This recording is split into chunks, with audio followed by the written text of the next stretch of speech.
নবীর কপাল ঘেমে ঘাম টপ টপ করে পড়তেছে। আবু বকরের মনে চিন্তা হয়, যেই মানুষটা কোনোদিন কাউরে কষ্ট দেয় নাই, সেই মানুষটাকে আজকে গাড়ে সুরের মধ্যে আত্মগোপন করা লাগছে। আবু বকর রাদিয়াল্লাহু নবীর ঘামটা নিয়ে খুব লোভ হচ্ছে, বুঝলেন, মুক্তার দানার মতন কপালে ঘাম, ওই ঘামটা নিয়ে নিজের চেহারার মধ্যে যেই মাত্র মালিশ করছে, সঙ্গে সঙ্গে লক্ষ্য করে দেখে ওই ঘামের আলোতে গাড়ে সুর আলোকিত হয়ে গেছে। ওই আলো অবস্থায় দেখতে পায় গর্তের কোনায় একটা ছোট্ট ছিদ্র দেখতে পায়। ওই ছিদ্র দেখে আবু বকর চিন্তা করে, এই ছিদ্র দিয়ে কিছু বের হয়ে যদি আমার নবীরে কামড়ায়। গর্তের মধ্যে আছে দুইজন, কিন্তু নবীর মধ্যে নিজকে বিলীন করে দিয়ে বলতেছে, কিছু বের হয়ে যদি আমার নবীকে কামড়ায়। বাম পাখানা গর্তের মুখে লাগাই দেয়। সঙ্গে সঙ্গে আল্লাহ তাআলা কোরআনে আয়াত নাজিল করে, আল্লাযী খালাকাল মাউতা ওয়াল হায়াতা লিয়াবলুয়াকুম আইয়ুকুম আহসানু আমালান ওয়া হুয়াল আজিজুল গফুর। আল্লাহ বলতেছে, আজকে উত্তম আমলের পরীক্ষা হবে। এই সাবজা যা যে 5 ছিদ্রের মুখে দিয়ে আছে, ওই পাওতে একটা কামড় দে। আল্লাহর হুকুমে বিষাক্ত সাপ আবু বকরের পায়ের তালুতে কামড় দেয়। সঙ্গে সঙ্গে কারেন্টের মতো বিষটা হযরত আবু বকরের কলিজায়। আবু বকর কান্দে আর বলে, সাপরে তুই আমাকে কামড় দিলি, তুই মনে করছিস বিষের যন্ত্রণায় আমি পা টান দেব?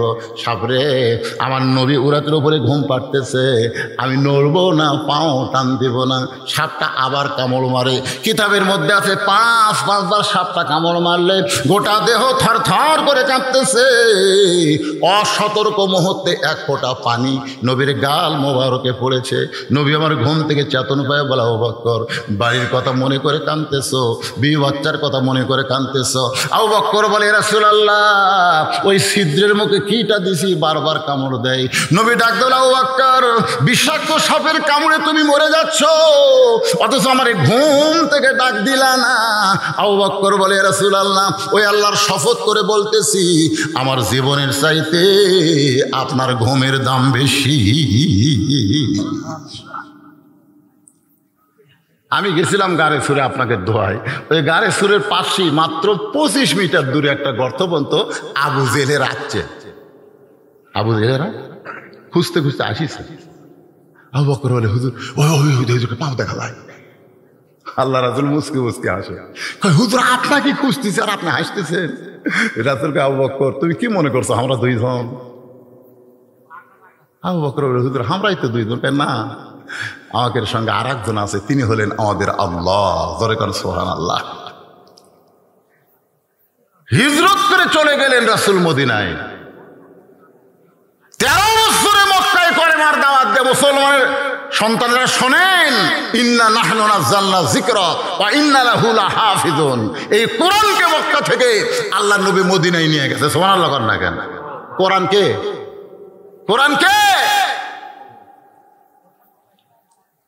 এক বক্তা একদিন ইউটিউবের ওয়াজে দেখলাম, জনগণকে প্রশ্ন করছে, নবীর দাম বেশি না কোরআনের দাম বেশি?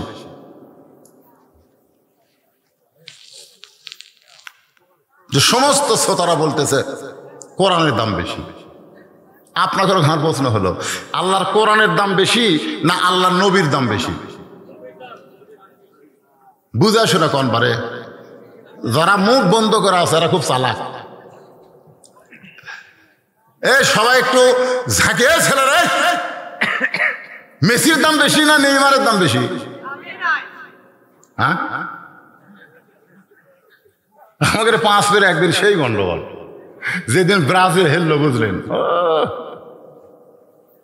ব্রাজিলের পতাকা টাঙ্গা ছিল, ছিঁড়ে বুঝছেন 2-1 ওটি পেশাব করলো। পেশাব করে আমরা টয়লেট পেপারলেই ওরা ওই আর্জেন্টিনা ব্রাজিলের পতাকা দিয়ে পেশাব মুছল। আজকে আমি আপনাদের কাছে জানতে চাচ্ছি, বাজান, একটু চিন্তা করে বলেন তো, নবীর দাম বেশি না কোরআনের দাম বেশি? জানেন না? সবচাইতে বড় দলিল হলো বিবেক। আবু বকরের বিবেক ছিল বলে কোরআন গ্রহণ করছে, আর আবু জেহেলের বিবেক ছিল না বলে আল্লাহর কোরআন গ্রহণ করেনি। সবচাইতে বড় আদালতের নাম হলো বিবেক। যেরকম আদালতের নাম কি? সেই বিবেকের আদালতে একটু চিন্তা করে বলেন তো, কার দাম বেশি? হ্যাঁ, নবী যখন দুনিয়া থেকে বিদায় নিয়েছে কতিপয় সাহাবী এসে মা আয়েশার ঘরের দরজায় বললেন, মা, নবীর সম্পর্কে আমরা একটু জানবার চাই। মা আয়েশা বললেন, তোমরা কি আল্লাহর কোরআন পড়ো নাই? বলে, হ্যাঁ, আমরা আল্লাহর কোরআন পড়ি। মা আয়েশা বললেন, আল্লাহর কোরআন যদি তোমরা পড়ে থাকো তাহলে শোনো, আল্লাহর কোরআনও যেমন আল্লাহর নবীও তেমন। কোরআন হলো আল্লাহর ওহী, আর বাস্তবে কোরআন হলো আল্লাহর নবী। জোরে কোন সুবহানাল্লাহ। আল্লাহ কোরআনে বলেছেন, মা ইয়ান্তিকু আনিল হাওয়া ইন হুয়া ইল্লা ওয়াহয়ুন ইউহা। আজকে আমি দুটা প্রশ্ন আপনাদের সামনে করছি। প্রথম প্রশ্ন কি করছে মনে আছেন? আপনাকে খালি বলছে জানি না কোন, সেটা কি? সূরা ইখলাস কেন নাম হলো মনে নাই? একজন কইছে মনে আছে। কেবারে মুরব্বীরা, এ ভাই, এ ভাই, কি বা নামও তো জানি রে ভাই। ও লোক তো উঠতেছে না, 2-1টা মুরব্বী উঠতেছে, এখন মধ্যে একটা যুবক ওঠেনি। খালি যুবকেরা যদি কোরআনের মহব্বতে বসে থাকবার পারেন আজকের আখেরি মোনাজাত পর্যন্ত, আমি বলতেছি তোমাকে বউ লিয়া কোনো টেনশন করা লাগবে না। পেশাব যারা বেশিক্ষণ কন্ট্রোল করে তাদের যৌবনও কন্ট্রোলে থাকে। ধরে এখন সুবহানাল্লাহ। আর ঘন ঘন ঘন ঘন যারা মারে,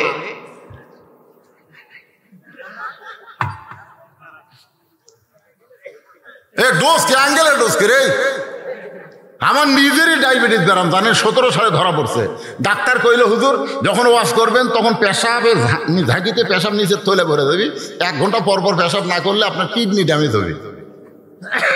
আমি এই কথা শোনার পরে 1 ঘন্টা ওয়াশ করতে দেখি তলপেট খালি চিনচিন করে। আমি চিন্তা করলাম 1 ঘন্টা পরে যদি সর্বাধিক মাইক দিয়ে আমি পেশাব করে যাই তো জনগণ আসতে তওবা করবি, এই বক্তাকার দাওয়াত দেব না যে ওয়াশ করতে করতে পেশাব করে যায়। বিশ্বাস করেন, আমি আল্লাহর কোরআন এভাবে বুকে নিলাম, বুকে নিয়ে বললাম, আল্লাহ তুমি বলেছো অনুনাজ্জিলু মিনাল কোরআনি মা হুয়া শিফাউ ওয়া রাহমাতুল লিল মুমিনিন। এই কোরআনকে যাবতীয় রোগের ওষুধ হিসাবে তুমি নাজিল করছো। তাহলে ওয়াজ করতে যে হাত পেশাব তল ভরে গেছে, যাবো না, যাবো না, যাবো না। 10 মিনিট আমার একটু কষ্ট হয়েছে, তারপরে আমার তল পেটে এমন ঠান্ডা হওয়া হলো, এরপরে ঘন্টার পর ঘন্টা ওয়াজ করি, আর আমার কোনোদিন পেশাব লাগে না। কোরআনের উপর মহব্বত করেন। যে আলোচনাগুলো করতেছি আমাদের শোনার দরকার আছে না নাই? সব সূরার নাম সূরার মধ্যে পাওয়া যায়, অথচ ইখলাস নাই সূরার মধ্যে। নাম হলো কেন? আপনারা বলছেন আমরা জানি না, আমি জানাবার চাচ্ছি। মারাত্মক ওয়াজ আছে। আর হযরত আলী টান মারলো কোন আয়াত পড়ে? আপনি ওই আয়াত পড়ে খালি টান দেবেন, দরজা খুলে ঘুম পাড়বেন, একটা চোরও কোনোদিন ঢুকতে পারবে না। চোরও ঢুকতে পারবে না। ঢুকতে গেলে চোর মনে করবি, ও বাবা রে চেতন আছে রে, ফেরত যাবে। সে আয়াতটা শোনা লাগবে না? কি কয়?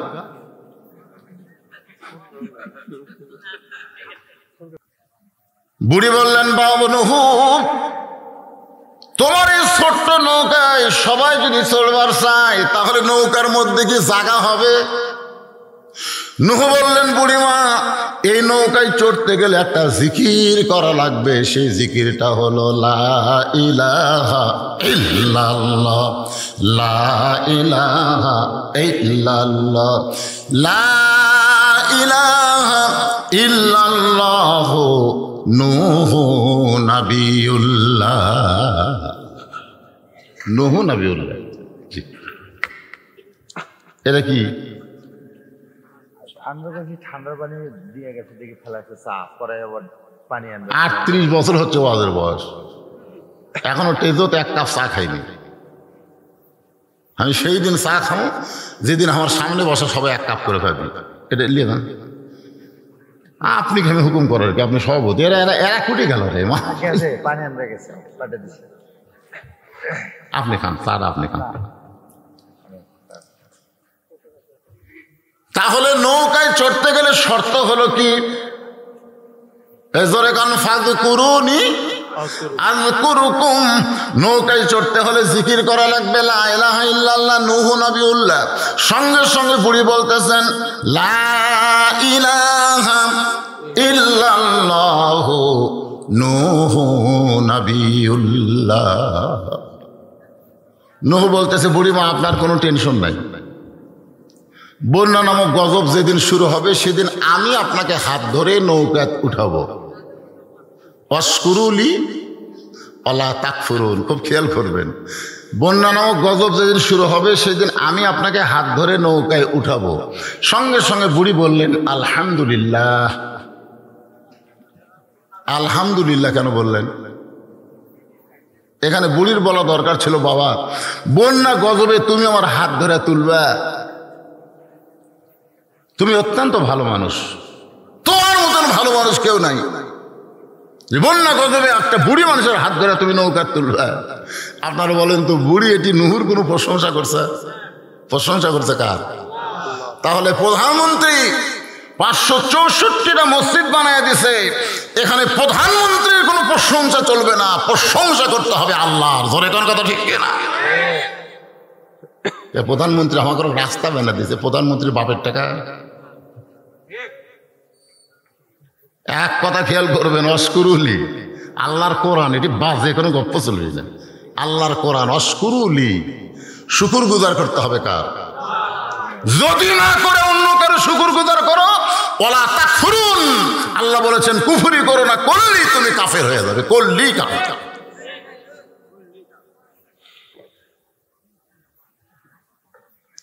বন্যা নামক গজব শুরু হয়ে গেল।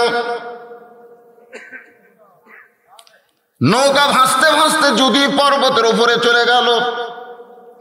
এই গোটা পৃথিবী যত পাহাড় পর্বত আছে সব পানির তলে 40 হাত ডুবে গেল। 40 হাত, ধরে কোন কয় হাত? বন্যার পানি কমে গেল। নূহ নবীর পাহাড় যদি পর্বতে এসে লেগে গেল। আল্লাহ ডাকতে বলে, নূহ নৌকার খবর কি? নূহ বলতেছে, নৌকার ভিতরে যারা জীবিত আছে তারা, নৌকার বাইরে যারা ধ্বংস হয়েছে তারা। আল্লাহ বলে, নূহ রে বুড়ির খবর কি? নূহ বলতেছে, আল্লাহ আমার মনেই নেই। কি বুঝলেন? কঠিন মুসিবত শুরু হলে একটা নবী পর্যন্ত একটা বুড়ির কথা মনে থাকতে পারে না। আর অনেকে বলে, হুজুর আমার কোনো টেনশন নাই, আমি পীর ধরছি হুজুর, আমি পীর ধরছি। আপনি যে পীরক ধরছেন ওই পীরের হাতে আর বই মুরিদ হয়নি। আপনি খোঁজলে দেখবেন। 3টা জিনিস আপনারা খেয়াল করবেন। একটা হলো, ডাক্তারের বউ কোনোদিন সিজার করে না। বড় বড় ডাক্তার জানে সিজার করলে বাচ্চারা ক্ষতি, মায়ের ক্ষতি, এই জন্য ডাক্তারের বউ কোনোদিন সিজার করে। আর মৌলানাদের বাড়িতে কোনোদিন মিলাদ হয় না। মৌলানা যারা, এদেরকে বাড়িতে কোনোদিন মিলাদ হয় না, এরা পরের বাড়িতে পড়ায়, নিজের বাড়িতে হয় না। আর 3 নম্বর কথা হলো, পীরের বউ কোনোদিন পীরের হাতে মুরিদ হয় না, কারণ বউ জানে এই সারা 1 নম্বর লুচ্চা, মাঝে মধ্যে মুরিদের বইয়ের দিকে চোখ মারে। কিন্তু সর্বপ্রথম আমাদের নবীকে যিনি নবী বলে স্বীকার করেছেন তিনি হলেন নবীর বিবি খাদিজা। রাসূল জিজ্ঞাসা করলেন, খাদিজা আপনি আমার বিবি, আমি আপনার নবী? খাদিজা বললেন, এ রাসূলুল্লাহ আপনি ভিতরেও যেমন বাহিরেও তেমন। সঙ্গে সঙ্গে খাদিজার ঈমান গ্রহণ করার সঙ্গে সঙ্গে আল্লাহ তাআলা কোরআনের আয়াত নাজিল করলেন, লাকাদ কানা লাকুম ফি রাসূলিল্লাহি উসওয়াতুন হাসানা। আল্লাহ পাবার জন্য যদি কাউকে ধরবার চাও তাহলে পীর ধরা চলবে না, আল্লাহর নবীকে ধরতে হবে। আমার সঙ্গে সবাই একটু সুর সুর করে কবেন, উপায় নাই রে ছেলেরে, তোমরা জীবনে বহু গান গাইলে, একটা গান গাও, উপায় নাই রে, উপায় নাই রে, উপায় নাই, নবী বিনে আল্লাহ পাওয়ার উপায় নাই।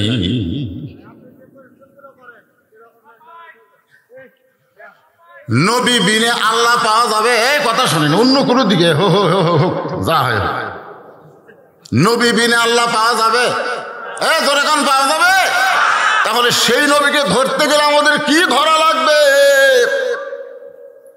নূহ নবী বলতেছে, আল্লাহ আমার মনই নেই। দেখছেন? আল্লাহ কয়, নূহ তাহলে বুড়িটার খবর কি? নূহ বলতেছে, সব যখন ধ্বংস হচ্ছে বুড়িও ধ্বংস। আল্লাহ কয়, নূহ আজগুবি কোনো কথা বলা যাবে না, কথা বলার আগে তদন্ত করে কথা বলা লাগবে। ঠিক কিনা বলেন? আজগুবি কথা বলা যাবে? বদরুল রশিদ মরে গেছে, বলা যাবে? আপনাকে জামাইলে বাজারে চা খেলাম, 2-3 জন এসে বলতেছে হুজুর আমাকে এলাকাত মরার গুজব উঠছে। আচ্ছা, অ্যাক্সিডেন্ট করলে মানুষ মরে, আবার অ্যাক্সিডেন্ট ছাড়াও তো মানুষ মরতেছে, জোরে কথা কর না কেন ভাই? তো আজগুবি, এটা হলো আজগুবি, তদন্ত না করেই কয় মরছে। এ পর্যন্ত কয়েকবার হাঁক মারলো, কয়েকবার, একবার না। একবার আমি বগুড়া শহরে আছি বাসায়, আর লোকজন হোক মাটি দেওয়ার জন্য আমার গ্রামের বাড়িতে গেছে। তা আব্বা তখন জীবিত আছিল, তখন আমাকে মোবাইল করে বলতেছে বাবা তুই কুটিরে?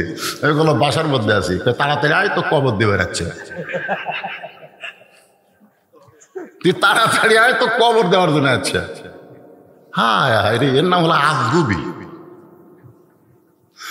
আজগুবি শেরপুরের মানুষ তো বুঝতেছেন অজাতা, জোরে কন কি জাতা?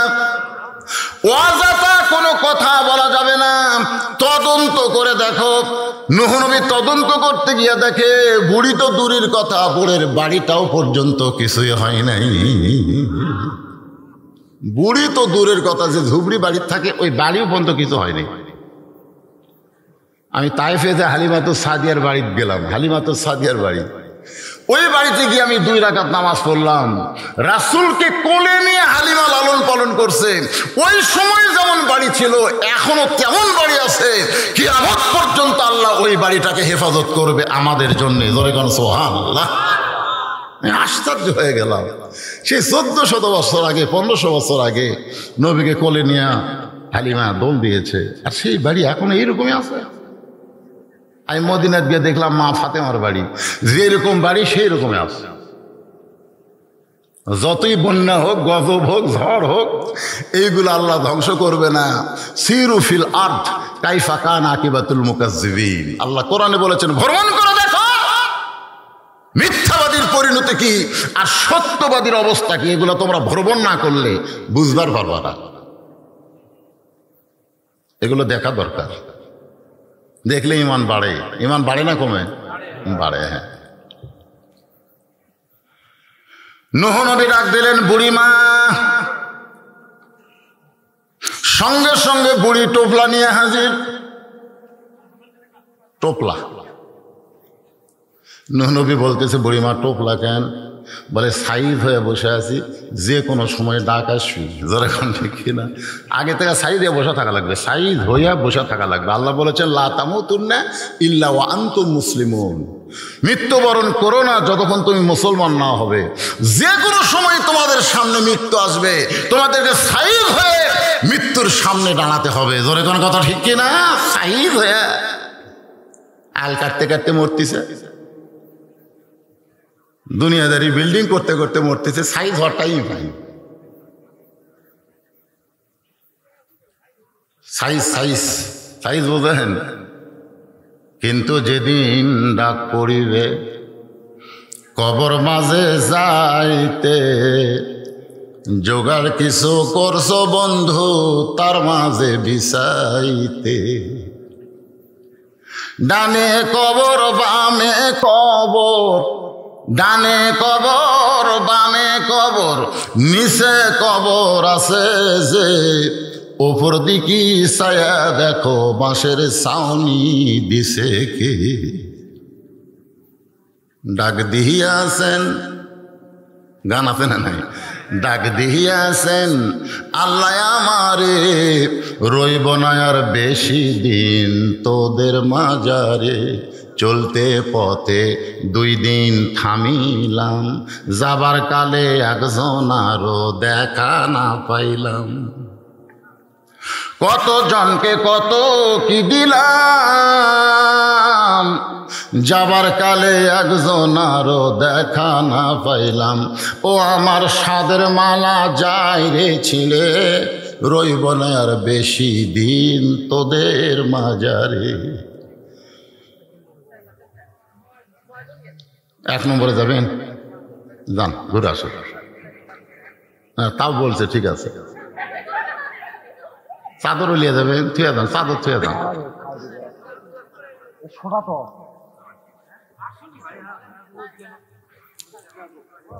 একটু মনোযোগ দিয়ে শুনবেন। নূহ বলতেছেন, বুড়িমা বন্যা গজব শেষ, বন্যা গজব, গোটা পৃথিবী ধ্বংস হয়ে গেল, কিন্তু তোমার ঝুবড়ি বাড়ি যেমন বাড়ি তেমনই আছে, তোমার কিছু হয় নাই। ও বুড়িমা, আমি নবী হয়ে জানতে চাই তুমি এমন কি আমল করেছো যে আমল করার কারণে সব ধ্বংস হলো, আল্লাহ তোমাকে হেফাজত করলো। আমি নবী হয়ে তোমার কাছে জানবার চাই। সুবহানাল্লাহ। তুমি এমন কি আমল করলে বুড়িমা যে আমল করার কারণে গোটা পৃথিবী ধ্বংস হয়ে গেল, তোমার বাড়িও কিছু হলো না, তোমার কিছু হলো না। সঙ্গে সঙ্গে বুড়ি বলে, নুহুরে, তুমি যখন আমাকে হাত ধরে নৌকায় উঠাবার চাইছিলে তখন আমি প্রশংসা করছিলাম কার? কারণ আমি বুড়ি ঈমান গ্রহণ করার পরে বিশ্বাস করেছি দুনিয়ার সবাই সবাইকে ভুলতে পারে, কিন্তু আমার আল্লাহ কোনোদিন কাউরে ভুলবে না। ফাযকুরুনি আযকুরকুম। যে আল্লাহকে স্মরণ করে আল্লাহ তা কথা কয় না। হযরত ইব্রাহিম আলাইহিস সালাম কোথায়? সড়কের উপরে বসে আছেন, বাবা আসর রশি ধরে টানতেছে, নিচে আগুনের দাও দাও করে আগুনের চুলা জ্বলতেছে। এমন সময় ফেরেশতা জিবরাইল এসে সালাম দেয়, বলে, ইব্রাহিম যদি চান আমাকে আল্লাহ 600 পাকা দিয়েছে, একটা পাকার বাতাস দিব, একটা ফাঁকার বাতাস দেব, আগুনের চুলা সাগরের মধ্যে গিয়ে নিভে যাবে। যদি আপনি চান, যদি আপনি চান। আস্তাইনু বিসসবরি ওয়াসসালাহ ইন্নাল্লাহা মা'আস সাবিরিন। যদি আপনি চান 600 পাকা লাগবে না, এক পাকার বাতাস দিব, আগুনের চুলা সাগরের মধ্যে গিয়ে নিভে যাবে। ইব্রাহিম নবী মুচকে মুচকে হাসে। জিবরাইল বলে, হাসেন কেন? বলে, হাসার কারণ হলো তুই কে? আমি জিবরাইল। তুই কে? তুই খালেক না মাখলুক সেটা কর। হচ্ছে আমি মাখলুক, আল্লাহ হচ্ছে খালেক। খালেক কে? আর আমরা? আপনারা বলেন তো, ফেরেশতা বড় না মানুষ বড়? আল ইনসানু আশরাফুল মাখলুকাত। ইব্রাহিম আলাইহিস সালাম বলেন, জিবরাইল তুমিও মাখলুক, আমিও মাখলুক। একজন মাখলুক আর মাখলুকের কাছে কোনোদিন সাহায্য চাইতে পারে? হাসবি আল্লাহু, পড়েন, হাসবি আল্লাহু নিমাল ওয়াকিল অনিমাল মওলা অনিমান নাসির। আল্লাহ কয়, ইব্রাহিম চড়কের উপরে তুই আমাকে স্মরণ করলি, আমি আল্লাহ ভুলে যাইনি রে। যেখানে তোকে ফেলে দেওয়া হবে আমি ঘোষণা করলাম, কুলনা ইয়া নারু কুনি বারদাও ওয়া সালামান আলা ইব্রাহিম। আল্লাহ বলে, ফাযকুরুনি আযকুরকুম। সুবহানাল্লাহ। এখন বাংলাদেশে আপনারা কাক স্মরণ করতেছেন? কাক? আল্লাহ।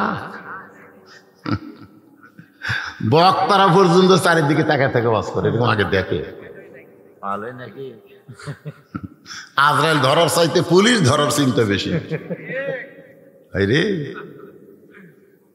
যারা আজরাইল ধরার টেনশন করে না, পুলিশ ধরার টেনশন করে, এরা আর যাই হোক ঈমান নিয়ে কবরে যাওয়ার পারবে না। জোরে কোন কথা ঠিক কি না? আমি আগে বলতাম চোরের মন, আর এখন আমি বলি ভালো মানুষের মন। একটা চোরও ভয় করে না। চোর সিনা টান করে ঘরে, মসজিদের চারিধারে ঘরে, আর কয় হামাকের ভয়ে, হামাকের ভয়ে সব ভালো জুতা মসজিদের মধ্যে গেছে রে, হামাকের ভয়ে।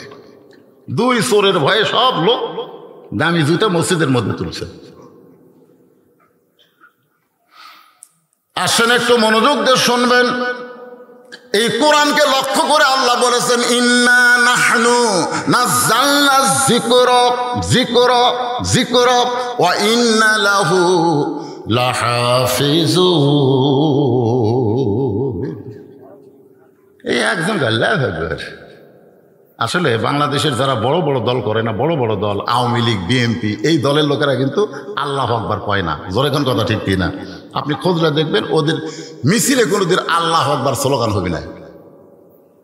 কয়েকদিন আগে আমি গেছিলাম ওই যে ময়মনসিংহের ওটা হচ্ছে আপনার গফরগাঁও। ওই জায়গায় আমাকে মিছিল করে নিয়ে যাচ্ছে। প্রধান বক্তার আগমন, শুভেচ্ছা স্বাগতম, জয় বাংলা। আমি কইলাম কে রে ভাই, জয় বাংলা না কে আল্লাহ আকবার কোন? না হুজুর, আমাদের এলাকার এই স্লোগান চলে না। প্রধান বক্তাকে নিয়ে যাচ্ছে, তাও জয় বাংলা কর। আল্লাহর কোরআন তেলাওয়াত করে বক্তা, যে তেলাওয়াত শুনলে ওয়াইদা তুলিয়াত আলাইহিম আয়াতুহু জাদাতুহুম ঈমানান, ঈমানের তারাক্কি হয়। সেই কোরআনের তেলাওয়াত শুনে যে আল্লাহ আকবার কয় না, আর যাই হোক মরার সময় আর মুখে আল্লাহ উচ্চারণ হবে না, আল্লাহ উচ্চারণ হবে না। ও বাবারে মনুরে, ও বাবারে মনুরে, ও বাবারে মনুরে, এই কত শালা মরবে।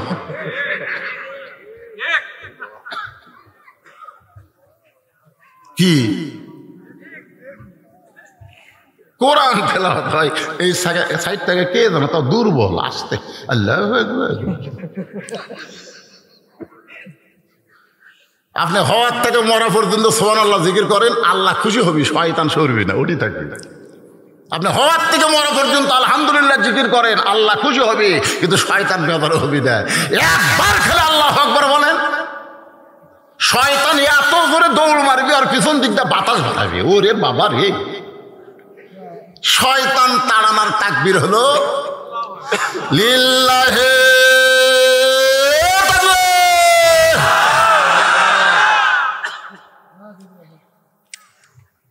এই যে মোবাইল করতেছে, দেরি আছে, অসুবিধা নেই।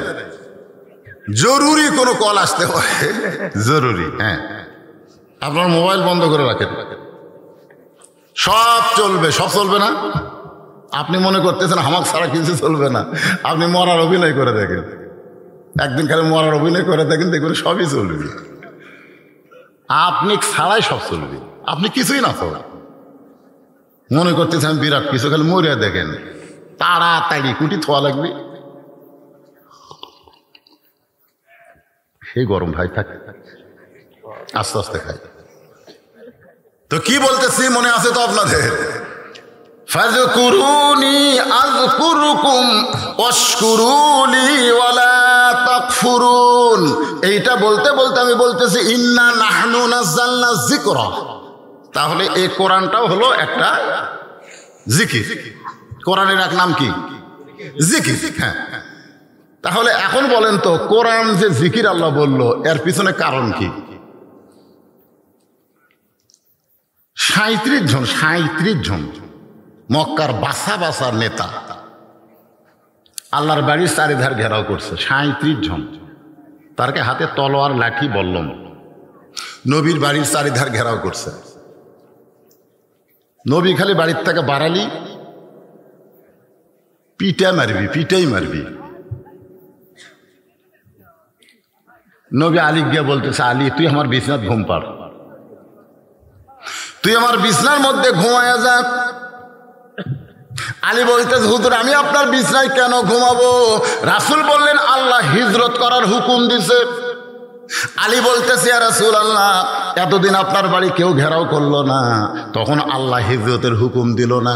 আজকে লাঠি সোটা নিয়ে আপনাকে মারার জন্য যখন রেডি, এই সময় আল্লাহ আপনাকে বের হবার বলতেছে। আমার মনে হয় আল্লাহ আপনাকে মার খেলাবে না। এতদিন মক্কার কেউ আপনার বাড়ি ঘেরাও করেনি, তখন আল্লাহ আপনাকে হিজরতের হুকুম দেয়নি। আজকে সবাই লাঠি সোটা নিয়ে যেভাবে দাঁড়িয়ে আছে, খালি বের হলেই মারবে। আর এই সময় আল্লাহ আপনাকে হিজরতের হুকুম করতেছে। আল্লাহ কা আলী তুই ছোট মানুষ, তুই বুঝবো না, নবীর কথা মতো হযরত আলী ঘুমায়া যায়। গভীর রাত্রে আল্লাহর নবী দরজা খুলে দেখে নেতাগুলো লাঠি নিয়ে, বল্লম নিয়ে, বর্ষা নিয়ে দাঁড়ায় আছে।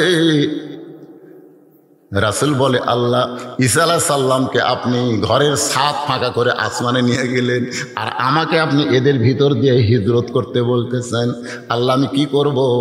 আল্লাহ বলে, আপনাকে একটা পারমাণবিক বোমা দিয়েছি, যেই বোমার নাম হলো কোরআন। জোরে করেন সুবহানাল্লাহ।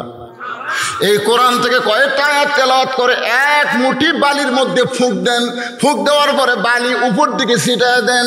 নবী যখন বালি ছিটায় দিছে সব বালিগুলো 37 জন নেতার চোখের মধ্যে ঢুকে গেছে। সবাই খালি চোখ, বালু যদি চোখ ঢোকে কি করবি? হাতের লাঠি পড়ে গেছে, লাঠি ফেলে দিয়ে চোখ ঢুকতেছে। রাসূল কয় আল্লাহ এই সুযোগে আবু জেহেল আর আবু সুফিয়ান মারিয়া হেমে যাওয়ার পারবো, ওরা যে হারে চোখ ঢুলতেছে, এখন মারতে কোনো অসুবিধা আছে? আল্লাহ কইল না, এই কয়জনই মরবি, তবে আজকে না। ইন্না নাহনু নাযালনা যিকর, একটু মনোযোগ দিয়ে শুনবেন।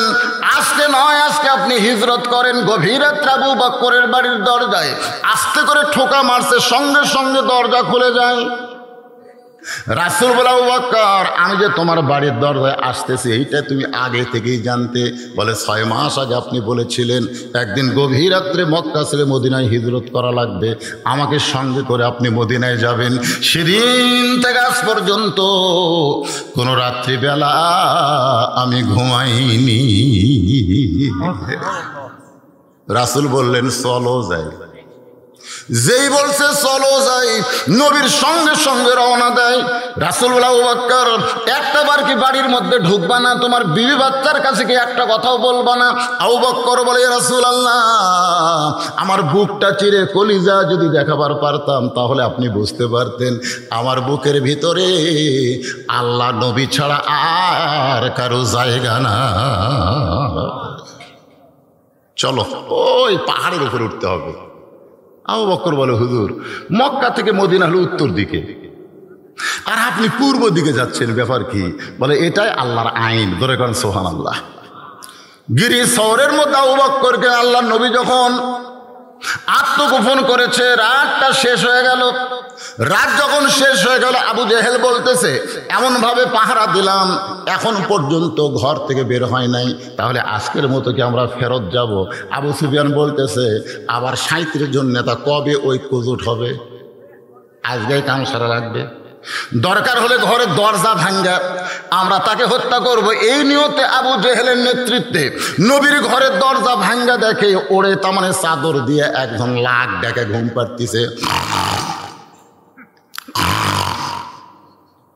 রাসূল যে কইছে যা ঘুমায়, সেই ঘুম।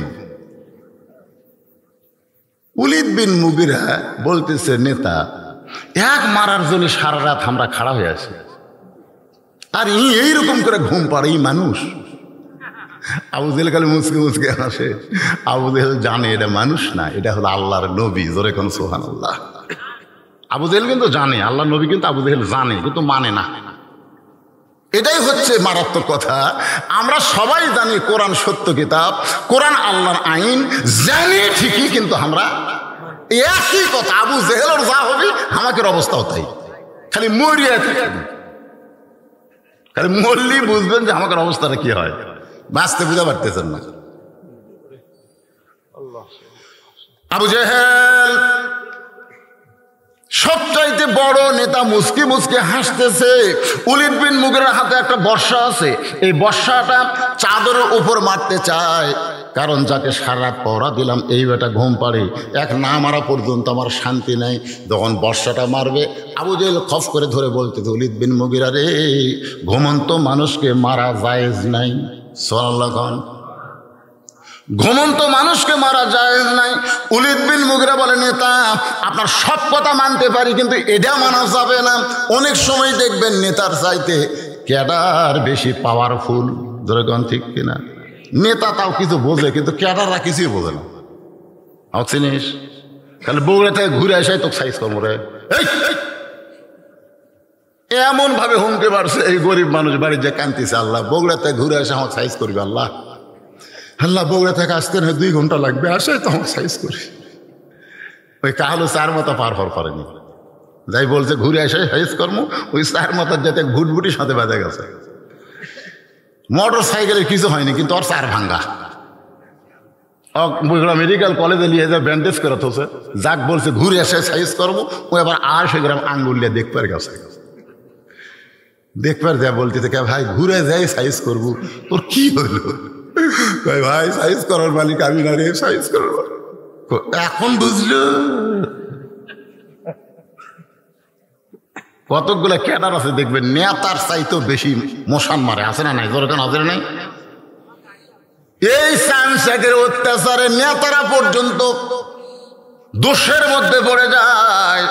আল্লাহর বান্দার একটু খেয়াল করবেন, উলিদ বিন মুগিরা যখন বর্ষা মারবার চায়, আবু জেহেল বলতেছে ঘুমন্ত মানুষকে মারা যায়। কেন বলতেছে? কারণ নবীর বাড়ি আর আবু জেহেলের বাড়ি একই জায়গায়। যারা হজ করছেন তারা দেখছেন নবীর বাড়ি আর আবু জেহেলের বাড়ি এখানে। হাজী সাহেবরা নাই? আবু জেহেলের বাড়ি থেকে পশ্চিম দিকে 200 মিটার হলো আল্লাহর কাবা ঘর, আর মাত্র 150 মিটার পূর্ব দিকে নবীর বাড়ি। পশ্চিমে হলো লা ইলাহা ইল্লাল্লাহ, আর পূবে হলো মুহাম্মাদুর। আবু জেহেলের মতন ভাগ্যবান মানুষ পৃথিবীতে কেউ নেই। ওই যে কাবা, ওই যে রাসূল। হায় হায়, তারপরেও শালা 1 নম্বর খারাপ, নামাজ পড়ে না পারে। মসজিদের কাছেই বাড়ি, আকামত দিলে শোনা যায়, এরপরেও এই মসজিদে আসে না। কথা কন এরকম নাই? মসজিদের কাছেই বাড়ি, আকামত দিলে ওর বাড়ির থেকে শোনা যায়, এরপরেও নামাজ পড়ে না। ওই কিন্তু আবু জেহেলেরই লোক, কিন্তু মুসলমান নাম ধারণ করতেছে। একটু মনোযোগ দেবেন। আবু জেহেল বলতেছে উলিদ বিন মুগিরা রে, ঘুমন্ত মানুষকে মারা চলবে না। উলিদ বিন মুগিরা কয় আমি মারবই। এই মারবই কই আবার যখন বর্ষা মারছে খপ করে আবু জেহেল ধরছে। তুই আমার কথা শুনিস না কেন? আল্লাহ নবীর যত শত্রু ছিল সবচাইতে খারাপ শত্রুর নাম হলো, সবচাইতে বড় শত্রু হলো আবু জেহেল। আবু জেহেল, হ্যাঁ। কিন্তু সবচাইতে খারাপ শত্রু হলো উলিদ বিন মুগিরা। হ্যাঁ, মুগিরা মাঝে মধ্যে রাসূলকে গালি দিত। একদিন নবী সাহাবীদেরকে নিয়ে ওয়াজ করতেছে, আর সঙ্গে সঙ্গে মুগিরা বলছে, এই মুসলমানের নবী, তুই যদি এতই ভালো হবি জন্মের আগে তোর বাপ মরলো কে?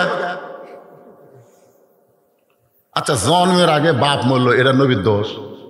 কেউ যদি বলে হুজুর আপনি এতই ভালো হবেন তাহলে এত কালো কেন?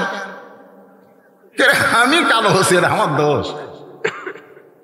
আমার বাপ পর্যন্ত, আমার বাপ যে আমাকে জন্ম দিয়েছে সেই আমাকে ডাক দিয়েছিল কালু কয়ে, কালু মানে এত কালো, সেদিন নাম দিয়েছিল কি কালু।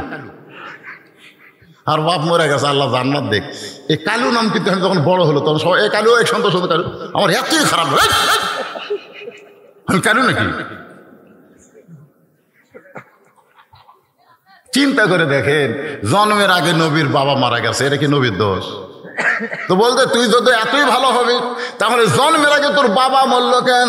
সঙ্গে সঙ্গে নবীর চোখ দিয়ে পানি পড়তেছে। শিশুকালে মইরা গেছে মা, গর্ভে থাকতে মরছে পিতা, নবী চোখে দেখলেন না। কে করিবে লালন পালন, কে দিবে সান্ত্বনা? এই দুনিয়ার বড় এতিম নবী ছিলেন একজনা। নবীর চোখ দিয়ে দর দর করে পানি পড়তেছে। নবীর চোখের পানি আল্লাহ সহ্য করতে না পেরে বলে, নবী গো, যে উলিদ বিন মুগিরার কথার দ্বারা আপনি কষ্ট পাইলেন, এই উলিদ বিন মুগিরাকে আপনি চেনেন? আল্লাহ রাসূল বলে ও হলো মুগিরার বেটা অলিদ।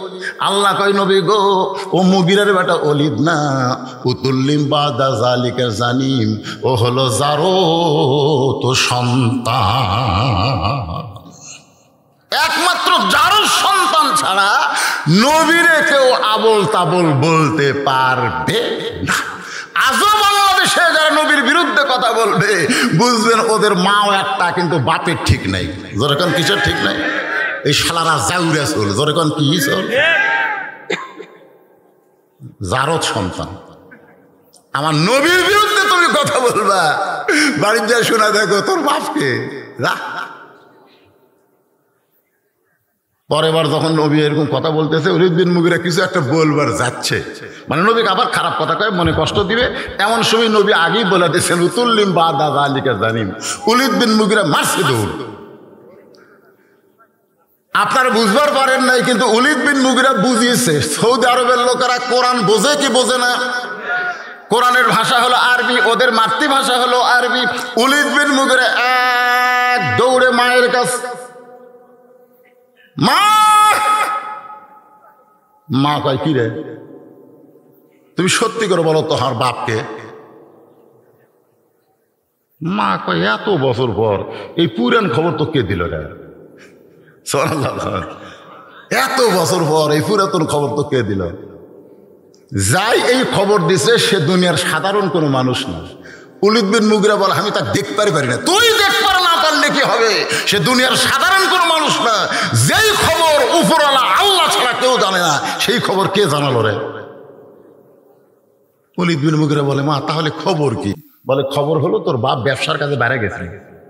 আমি তখন নতুন বউ, এই জুয়ান তাগড়া বউ থুয়া মালয়েশিয়ার যাওয়া, ইয়ার কি মারতেছে, পরকিয়া বাংলাদেশে বাড়িছে না কমিছে? কথা কয় না, কথা কয় না। তুমি যদি মানুষের সৌদি আরব যাওয়ার চাও তাহলে 2-4টা ছোলের মাও করে থুয়ে যাও। জোরে করে কথা ঠিক কিনা? 2-4টা ছোলের মাও করে থুয়ে অর্ধেকের কেউ টাকা দিলে সে অবস্থায় যাও, একে টাকরা থুয়ে চলে যাও। তার মানে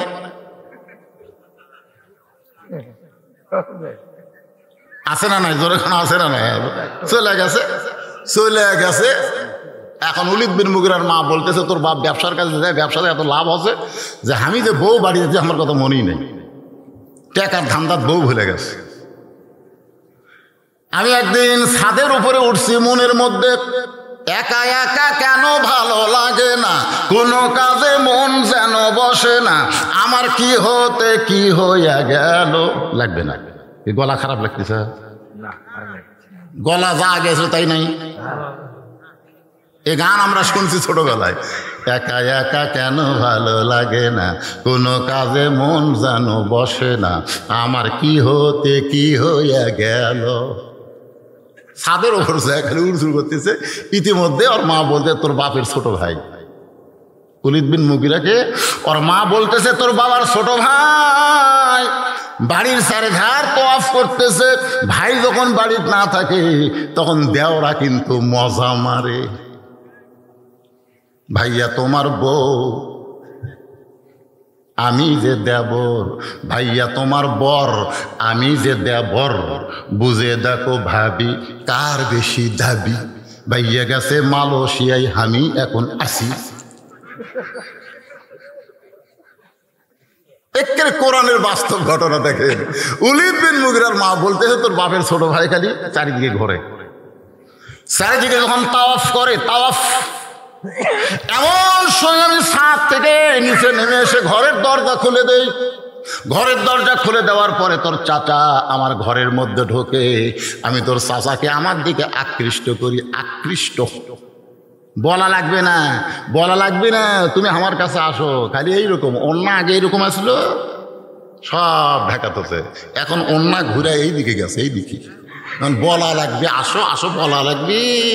এমনি যুবক বুঝবার পারবি আমার ডাকতিছে। তোর কোন কথা ঠিক না? ওলীদ বিন মুগিরার মা বলতেছে তোর চাচার সঙ্গে আমার হলো, এই চাচার সঙ্গে হওয়ার কারণে তুই আমার পেটের মধ্যে আইলি, তুই আসলি জারদ সন্তান। সুবহানাল্লাহ। আল্লাহর কোরআন কি ঠিক না? ইন্না নাহনু নাযালনা যিকরা ওয়া ইন্না লাহু লাহাফিজুন। এর মধ্যে কম বেশি করার সুযোগ পৃথিবীর কারো নাই, কারণ স্বয়ং আল্লাহ নিজের কুদরতে হাত দিয়ে কোরআন হেফাজত করতেছে। জোরে কোন কথা ঠিক কি না? কম বেশি করবে। আবু জেহেল ওলীদ বিন মুগিরার বর্ষা ধরে চাদর ধরে মারছে টান। যেই চাদর টান মারছে, চাদর টান মারা দেখে নবী নাই, চাদরের মধ্যে আলী ঘুমাই। কে রে তাহলে সারা রাত কাক পড়া দিলাম রে? এই নবী কোন দিকে গেছে রে? আলী বলতেছে আমি ঘুম পাড়ছি, আমি ঘুম পাড়ছি ভাই, আমি জানি না। তোরা চেতন থাকি কি করলু? তোরা যে চেতন থেকে নবীর ঘর পহরা দিল, নবী কোন দিক দিয়ে গেল তোরাই কহ। এমন কথা হযরত আলী বলেছে, আবু জেহেলের মুকুট ছাই পড়ে গেছে। জোরে খান সুবহানাল্লাহ, সুবহানাল্লাহ জোরে খান। আবু জেহেল বলতেছে আর দেরি করা যাবে না, গোটা মক্কা ঘেরাও করো, হয়তো কোনো পাহাড়ের গর্তে আশ্রয় নিয়েছে। এই কথা বলে 37 জন নেতা নিয়ে আবু জেহেল যখন যাবার চায়, এমন সময় হযরত আলী এভাবে বুড়ে আঙ্গুল আমার দিকে তাকান, ওই 37 জন নেতাকে লক্ষ্য করে এরকম বুড়ে আঙ্গুল ঘুরেই। আবু সুফিয়ান বলে নেতা এই চাদরের মধ্যে ঘুম পেড়া নবী হারাছে, কারণ আমরা জানলাতে বারবার দেখছি না শুয়ে আছে। কিন্তু এই যে শুয়ে আছে সেটা আমরা জানি। এই নবী একবার হওয়ার সাহায্য করছে, একই শেষ করা লাগবে। আলী বলতে চাই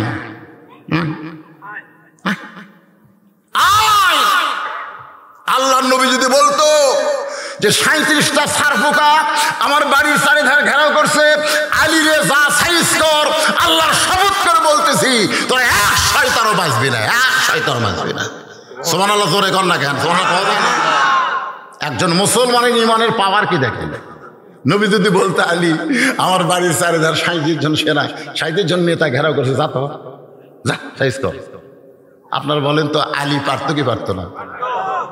কিন্তু নবী তা নয়, কি করছে? ঘুমায় ঘুমায় যা ঘুমায়। আবু জেহেল বলতেছে ওর দিকে যাওয়ার দরকার নাই, কারণ আবু জেহেল জানে তিহিমা প্রান্তরে নবী যখন সাহাবীদের নিয়ে আলোচনা করতেছে, এমন সময় মক্কার কাফেরেরা একজন বীরকে ভাড়া করছে। ওই বীরের নাম হলো আমর। জোরেকার নাম কি? নবীকে যদি হত্যা করতে পারো তাহলে তোমাকে এত হাজার পুরস্কার দেওয়া হবে। মহাবীর আমর কাবা ঘরের সামনে গিয়া কাবা স্পর্শ করে বলতেছে, যতক্ষণ পর্যন্ত মুসলমানের নবীকে হত্যা না করব ততক্ষণ পর্যন্ত পানিও পান করব না, দুনিয়ার কোনো খাদ্য খাবো না। এই বলে 3.5 মণ ওজনের তরবারি, 3.5 মণ ওজনের তরবারি কান্দে দিয়েছে। তরবারি ওজন কত? 3.5 মণ ওজনের তরবারি কান্দে নিয়ে নবীকে হত্যা করার জন্য আমর মক্কা থেকে রওনা দিচ্ছে।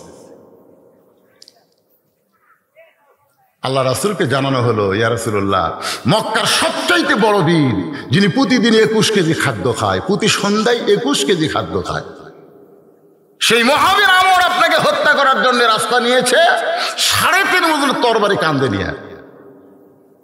আল্লাহ রাসূল বললেন, সাহাবীরা তোমরা শুনলে আশ্চর্য হবে, মহাবীর আমর আমাকে হত্যা করার জন্য আসতেছে। ওসমান গনি বললেন, হুজুর দোয়া আল্লাহ যেন আমরের হাত পা অবশ করে দেয়।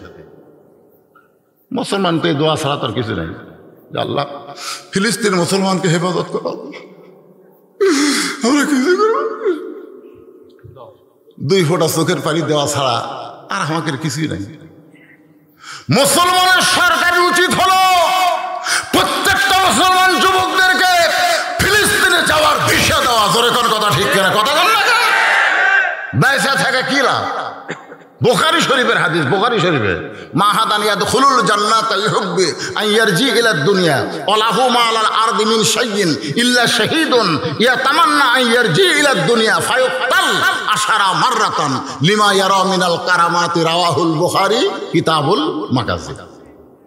আনাস থেকে বর্ণিত হাদিসটা।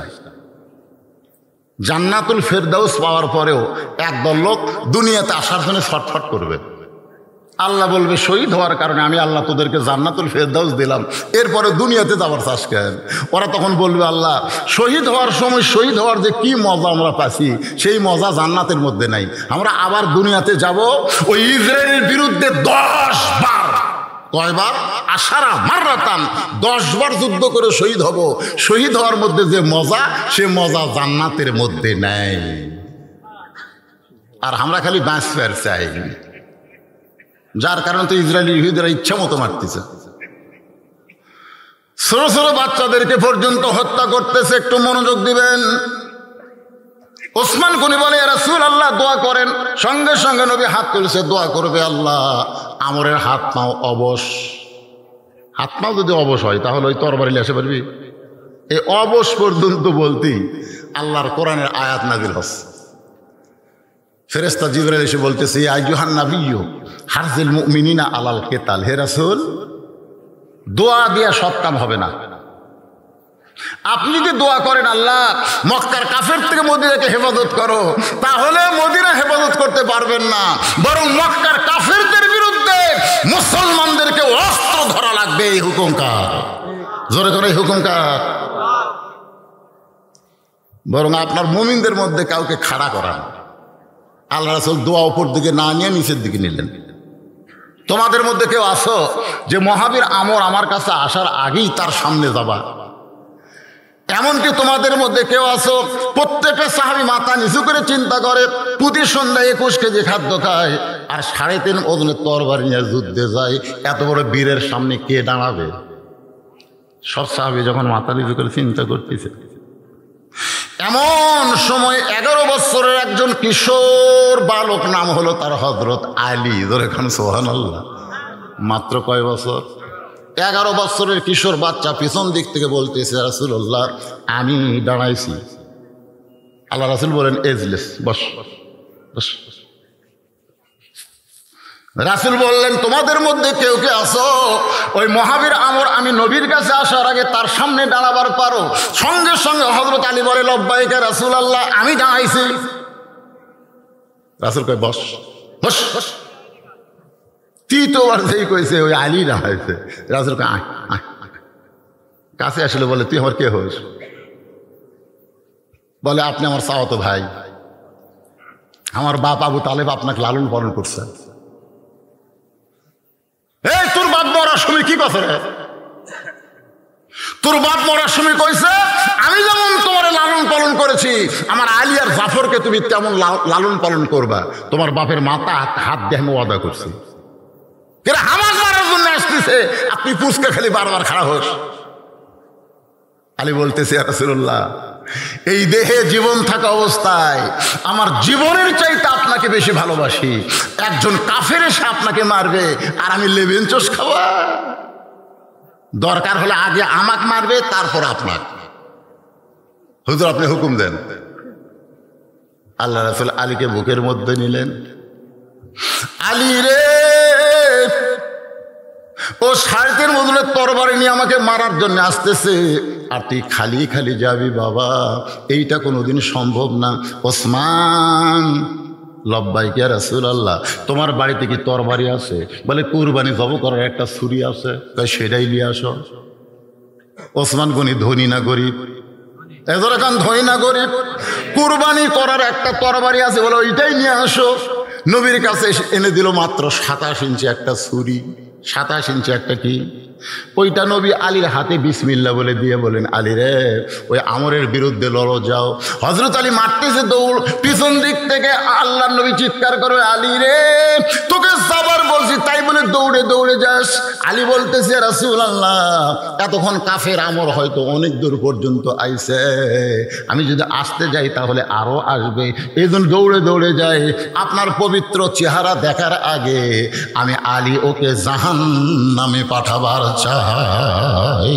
লিল্লাহে আপনার পবিত্র চেহারা দেখার আগে 27 ইঞ্চি চাকু। 27 ইঞ্চি কি? যেটা কুরবানি জব করে তার নাম কি? আর সেটা চামড়া ছেলে চাকু। 3.5 ওজনের তরবারির কাছে 27 ইঞ্চি, এটা কি ছুরি? চাকুলি আমরের সামনে দাঁড়াচ্ছে। আমর সেই হাসি, এটাই মুসলমান। মুসলমানের নবীকে বাঁচানোর জন্য তুই এই তোর বাপের নাম কি? তোর নাম কি রে? আলী আমরের মুখের দিকে তাকায় চাকু দিয়ে সামনে একটা দাগ দেয়।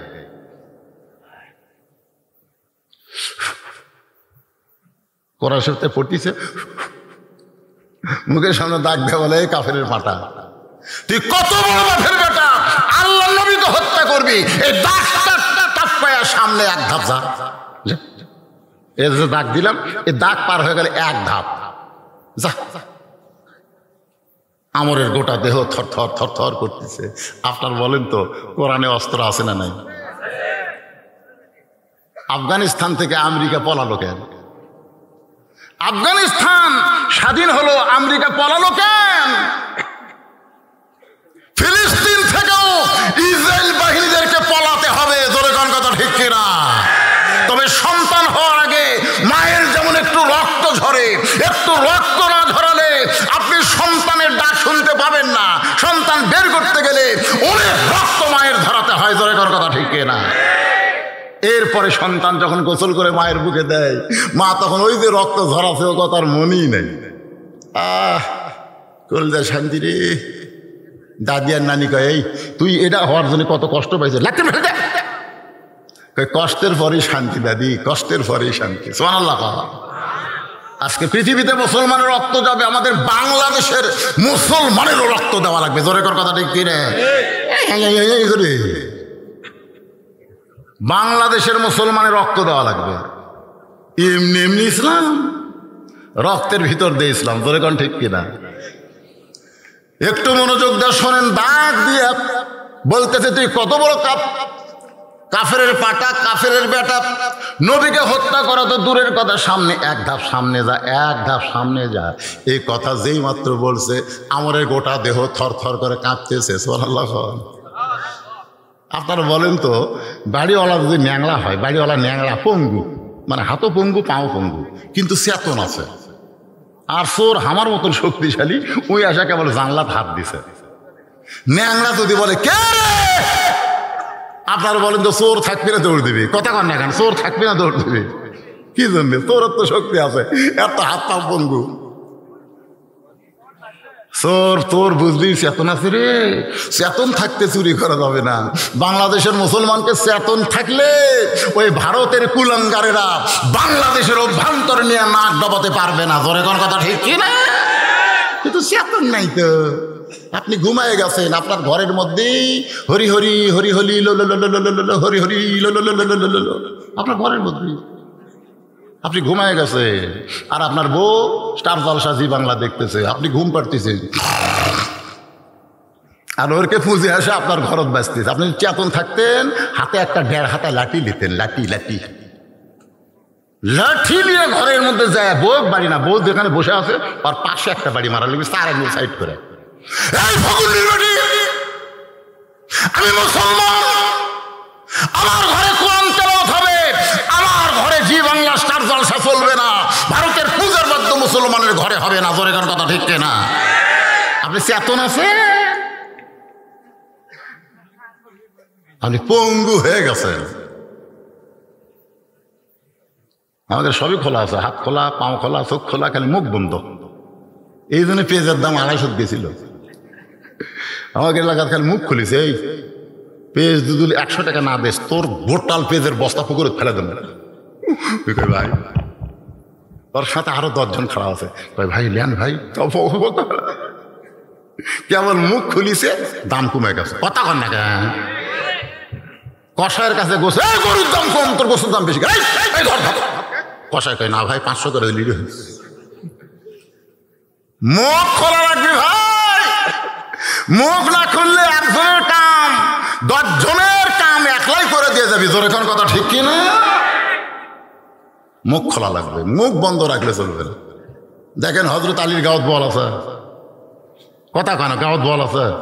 ছোট্ট একটা 11 বছরের মানুষ, আর্মি হলো 3.5 ওজনের তরবারি কান্দত লিছে, প্রতি সন্ধ্যায় 21 কেজি খায়, আর হযরত আলী বোধহয় 1 বছরেও 21 কেজি খায় না, আর প্রতি সন্ধ্যাত খায়। তাহলে কি বীর? তার গোটা দেহ থর থর করে কাঁপতেছে। গুলি দিয়ে না কথা দিয়ে, এসরে কান কি দিয়ে, খালি পার হ, খালি পার, এই দাগটা খালি পার হ, খালি পাঁপে। আমরের গোটা দেহ যখন থর থর করে কাঁপতেছে, এমন সময় কাফেরেরা পিছন দিক থেকে বলতেছে, মারেন মারেন। এত বড় তরবারি নিয়ে এই ছোট বাচ্চার সামনে আপনি ব্রেক হলেন কেন? মারেন। আমর যখন 2.5 মণ ওজনের তরবারি নিয়ে হযরত আলীকে মারতে চায়, ইত্তাকু ফিরাসাতাল মুমিনিনা ফাইন্নাহু ইয়ানজুরু বিনুরিল্লাহ। হযরত আলী নূরের চোখে দেখে ওইটা তরবারি না, ওইটা আল্লাহ কাঠের তক্তা বানায়া দিছে। এ আমরের তরবারি তক্তা। জোরে কোন কি? আসলেই তরবারি, কিন্তু হযরত আলী দেখতেছে তক্তা। এখন আপনার বলেন, যখন নমরুদ বলতেছে একটা টান মানতে আগুনে পুড়ে মরে যাবে, আল্লাহ তো ইব্রাহিম একবার তাকাতো। ইব্রাহিম নবী আগুনের দিকে তাকে দেখে, খাট সেট করা, চারিদিকে ফুল দিয়ে করে। নমরুদ দেখায় আগুন, ইব্রাহিম নবী দেখে খাট, ফুলের বাগান। আপনারা বলেন তো, ফেরাউন বলতেছে দেখ দেখ দেখ দেখ, সামনে দরিয়া, পার হবি কেমনে? মুসা আলাইহিস সালাম তাকায় দেখে 12 লাইন রাস্তা। বলে কোন সুবহানাল্লাহ। আমাদেরকেও আল্লাহ দেখাবে, আল্লাহ দেখাবে। ওরা অ্যাটম বোমা মারবে বাংলার মুসলমানকে শেষ করার জন্যে, আর বাংলার মাটি পড়ার সাথে সাথে মিষ্টি বাঙ্গি তরমুজ হয়ে যাবে।